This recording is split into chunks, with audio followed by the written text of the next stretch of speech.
Hi, it's Tom again from DJ Producer Tutorials, and today we're going to talk about a problem that I had where Maschine 2, the actual software, wouldn't open.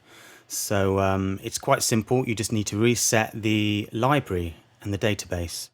You just need to go to the Go tab on the top of your Mac, and you need to find the library file, which is actually hidden. So you just press Alt as you open it.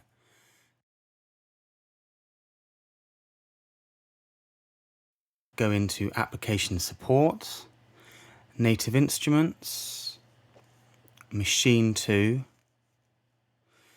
and yeah, you have these files here which basically represent the library database within Maschine, and you quite simply need to just take those and Control Delete, send them to the trash bin.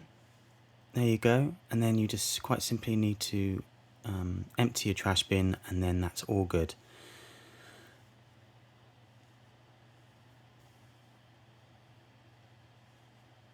Next step is just to open up the application again, and while you're doing this, its status there on the top level, it's going to start scanning through where you've saved everything when you originally installed Maschine, and it kind of refines it and regrounds itself to your library and database. And then once this has happened, it might take a bit of a while for it to scan everything, but once this has scanned, you shouldn't have any issues now with Maschine 2 opening. Cheers guys, and see you in another tutorial.